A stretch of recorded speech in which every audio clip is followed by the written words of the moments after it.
Science is trying to achieve everything through physical means, by taking physical quantities, going by the physical laws.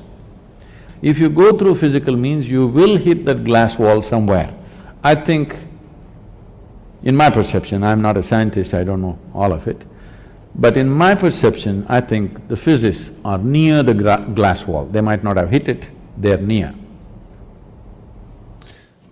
That's the unknown question, right? We have no guarantee how far we'll get in science. By glass wall, I assume you mean we run to a place where we say we can't… Where the present faculties will not be good enough.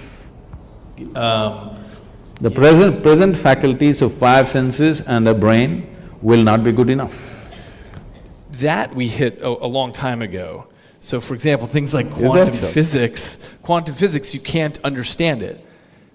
But you can write it down in equations that make predictions accurate out to 14 decimal places. So we think it's pretty good, and we can build new things out of it, that we can see things much smaller and much farther away than we ever could before. We understand the wondrousness and the subtleness of everything around us much better than we did before. But the actual physics, a human can't understand. We just make tools to get where we need to go with it. So we've already hit that point. And certainly it's the case with the human brain, which is made up of almost 100 billion specialized cells with thousands of trillions of connections between them. And every second… I like the way you're saying it with the passion. Like some people are talking about food or something else. I'm a brainy instead of a You foodie. feed on the brain. Yeah.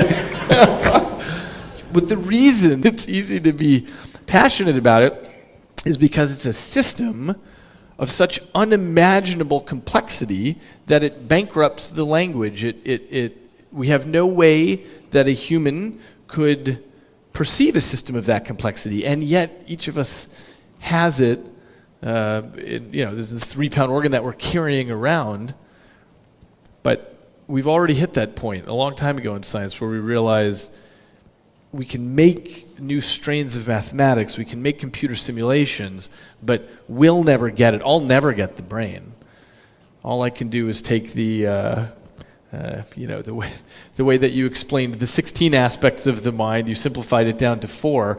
The best I can do is take the thousands of trillions of connections in the brain and make some cartoony model that my impoverished intellect can sort of get a sense of. They're building a simulator, brain simulator, Yeah. Henry Markram is busy building this simulated brain. All that is fine. We are looking at the physical mechanics of what's happening. The complexity of what's happening is beyond the physical mechanics. See, looking at the physical mechanics of the brain, the neuronal function and the electric… this thing that's happening, the waves that are flowing, whatever things happening, is fantastic because of the complexity of what it is, the sophistication of what it is. It is the gadget, no question, okay? This human gadget is the gadget on the planet. Of what we have seen, this is the most sophisticated gadget on the planet, there's no question about that. Keeping that aside, but even this brain can be manufactured with something as simple as a piece of a carrot or a bread. So I'm saying, there is an intelligence here which can create a brain. Why are you ignoring that intelligence? I think the heart of science is to try to understand what that is.